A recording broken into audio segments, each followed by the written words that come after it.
샬롬, 주님의 평강이 여러분과 함께하기를 기원합니다. 오늘 성경 읽기와 말씀 묵상을 통해 하나님의 말씀을 깨닫는 지혜와 기도하고 간구하는 모든 것들 위해 응답의 열매가 충만하기를 소망합니다. 오늘 성경 읽기 내비게이션은 출애굽기 37장입니다. 부살렐이 조각목으로 궤를 만들었으니 길이가 2규빗 반, 너비가 1규빗 반, 높이가 1규빗 반이며 순금으로 안팎을 싸고 위쪽 가장자리로 돌아가며 금태를 만들었으며 금고리 넷을 부어 만들어 네 발에 달았으니 곧 이쪽에 2고리요 저쪽에 2고리이며 조각목으로 채를 만들어 금으로 싸고 그 채를 궤 양쪽 고리에 꿰어 궤를 매게 하였으며 순금으로 속죄소를 만들었으니 길이가 2규빗 반, 너비가 1규빗 반이며 금으로 그룹 둘을 속죄소 양쪽에 쳐서 만들었을 때 한 그룹은 이쪽 끝에 한 그룹은 저쪽 끝에 곧 속죄소와 한 덩이로 그 양쪽에 만들었으니 그룹들이 그 날개를 높이 펴서 그 날개로 속죄소를 덮었으며 그 얼굴은 서로 대하여 속죄소를 향하였더라.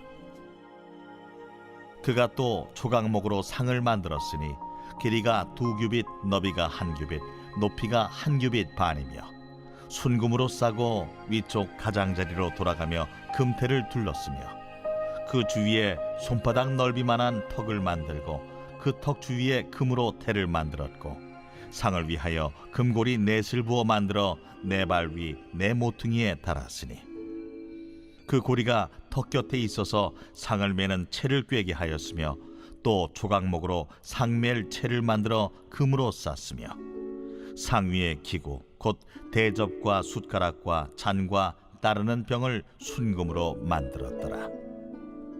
그가 또 순금으로 등잔대를 만들되 그것을 쳐서 만들었으니 그 밑판과 줄기와 잔과 꽃받침과 꽃이 그것과 한 덩이로 되었고 가지 6이 그 곁에서 나왔으니 곧 등잔대의 3가지는 저쪽으로 나왔고 등잔대의 3가지는 이쪽으로 나왔으며 이쪽까지의 살구꽃 형상의 잔셋과 꽃받침과 꽃이 있고 저쪽까지의 살구꽃 형상의 잔셋과 꽃받침과 꽃이 있어 등잔대에서 나온 가지 6이 그러하며 등잔대 줄기에는 살구꽃 형상의 잔넷과 꽃받침과 꽃이 있고 등잔대에서 나온 가지 6을 위하여는 꽃받침이 있게 하였으되 2가지 아래에 한 꽃받침이 있어 줄기와 연결하였고 또 2가지 아래에 한 꽃받침이 있어 줄기와 연결하였고 또다시 2가지 아래에 한 꽃받침이 있어 줄기와 연결되게 하였으니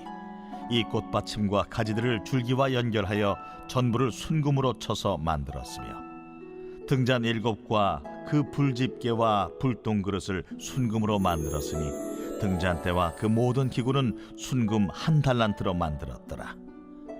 그가 또 조각목으로 분향할 제단을 만들었으니 길이는 1규빗이요 너비도 1규빗이라 네모가 반듯하고 높이는 2규빗이며 그 뿔들이 제단과 연결되었으며 제단 상면과 전후 좌우면과 그 뿔을 순금으로 싸고 주위에 금태를 둘렀고 그 태 아래 양쪽에 금고리 2를 만들었을 때 곧 그 양쪽에 만들어 제단을 매는 채를 꿰게 하였으며 조각목으로 그 채를 만들어 금으로 쌌으며 거룩한 관유와 향품으로 정결한 향을 만들었을 때 향을 만드는 법대로 하였더라.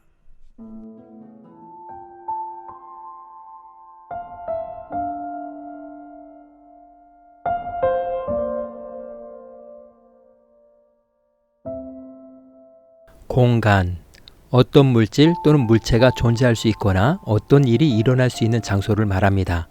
공간의 성질에 대한 이해를 시도하는 것은 철학자들과 과학자들에게는 항상 중요한 과제였지만 공간의 성질에 대한 논쟁의 여지가 없고 명확한 정의를 제공하는 것은 어려울 것입니다. 공간의 사전적 의미는 아무것도 없는 빈 곳, 상하 좌우로 널리 퍼진 것을 뜻합니다. 좀 더 정확하게 이 의미는 물리학적 개념에 치우쳐 있는데 인간은 바로 물리적 공간 안에서 공간 자체 혹은 다른 대상들과 상호작용을 하면서 존재를 인식하고 관계를 형성합니다. 이렇듯 공간에 대한 정의는 단어 그 자체의 의미보다는 어떤 대상과의 관계를 이해하려는 노력에서부터 시작해야 합니다. 절대론자인 그레이엄 클라크는 공간은 모든 곳에 존재하는 일종의 본질적인 것으로 보았습니다. 공간은 거대한 그릇으로서 별과 행성, 인간 등 우주 삼라만상을 담고 있는 존재입니다.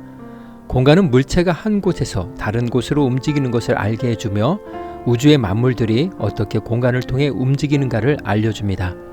나아가 클라크는 공간은 신적인 존재로 신이 공간으로 현현하고 있다고 믿었습니다. 곧 공간은 하나님이다. 클라크에 있어서 만약 우주가 파괴된다 하더라도 공간은 뒤에 남겨질 것입니다. 신이 삭제할 수 있는 대상이 아니듯이 공간 역시 삭제할 수 없기 때문입니다. 시공간은 하나의 거대한 그릇이며 우리는 그 속에서 움직이고 있다는 것입니다. 클라크의 공간은 하나님이다 라는 말은 하나님의 성품과 속성을 잘 표현했다고 생각합니다. 하나님은 우주 만물을 창조하셨고 시간과 공간의 모든 영역에서 무소부재하시며 모든 창조물을 통하여 지속적으로 존재하십니다. 그러므로 영이신 하나님께서는 임재하심에 있어 특별한 공간을 필요로 하지 않습니다. 더욱이 하나님께서 좌정하실 의자나 여타의 집기조차 필요하지 않습니다. 그럼에도 불구하고 성막을 만들고 그 안에 지성소를 구별하고 언약궤와 속죄소를 설치하게 하신 것에는 특별한 이유가 있습니다. 법궤는 하나님의 말씀 통치를 상징하며 속죄소는 하나님께서 그의 백성을 만나시는 장소입니다. 특히 속죄소를 가리켜 시온소라고 일컬을 때에 그곳은 하나님께서 은혜를 베푸신다는 의미를 가집니다. 그렇다면 언약궤와 속죄소가 한 몸을 이루고 있다는 것은 하나님께서 그 나라에 베푸실 은혜의 통치에 대한 성격을 묘사해주고 있음을 알 수 있습니다. 이런 이유에서 하나님께서는 휘장으로 성소와 성별된 공간으로서의 지성소를 설치하도록 하신 것입니다. 바로 그 자리에 임재하신 하나님께서 그의 백성을 향하여 은혜의 통치를 펼치실 것을 보이신 것입니다. 하나님은 스스로 회막 안에 자신을 제한하시므로 너희를 내 백성으로 삼고 나는 너희의 하나님이 되리라. 하나님이 그들 가운데 거하신다는 사실을 가시적으로 보이시기 위해 회막을 지으신 것입니다. 너희 안에 함께 거하며 함께 걷고 함께 울고 기뻐하며 인도하시면서 그렇게 통치하실 것을 확증하신 것입니다. 하나님께서는 인간 사건의 안내자로서 역사 속의 모든 사건마다 다양한 방식으로 적극적으로 존재하십니다. 하나님께서는 당신의 이름을 부르는 자들, 다른 이들을 위해 탄원하는 자들, 하나님을 사모하는 자들, 간청하는 자들, 죄사함을 받기 위해 진정으로 기도하는 자들에게는 특별히 세심한 방법으로 존재하십니다. 더할 나위 없이 하나님께서는 당신의 아들 된 자, 주 예수 그리스도 안에 존재하시며 지상을 덮고 있으며 지옥문이 이기지 못할 온 교회들 안에 신비롭게 존재하십니다. 우리가 하나님의 공간 안에서 하나님의 임재를 경험하고 그 은혜를 나눌 수 있도록 하신 곳이 보이는 교회 예배 공동체입니다. 오늘 구약 성경 읽기 내비게이션은 출애굽기 37장 공간이었습니다. 이 시간 기도의 자리로 나아갑니다. 하나님은 당신의 백성들을 위해 스스로 자신을 제한하시며 눈높이에 맞춰 주셨습니다. 예수 그리스도의 성육신도 그러한 사건이며 교회를 세우시고 예배를 통해 하나님의 임재를 경험케 하시며 그 은혜의 교제를 통해 언약 백성으로서의 정체성과 사명을 지키도록 하셨습니다. 그 사명 완수를 위해 충성과 헌신을 다짐하며 함께 기도의 자리로 나아갑니다.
사랑의 하나님, 같은 하늘, 같은 공간, 같은 땅에 있지만 하나님과 동행하지 못한 어리석음을 고백합니다.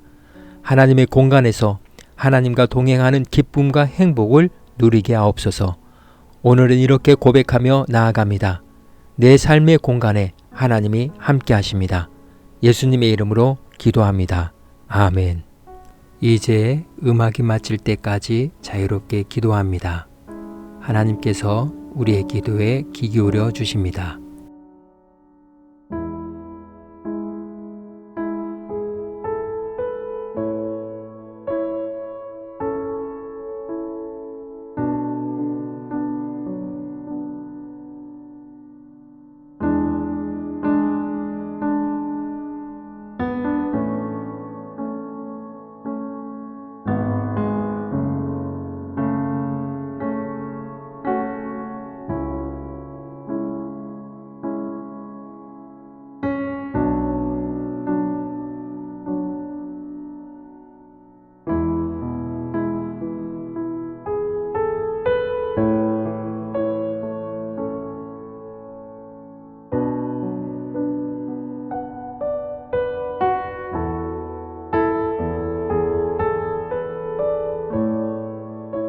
우리의 기도를 들으신 하나님께서 오늘도 동행하십니다.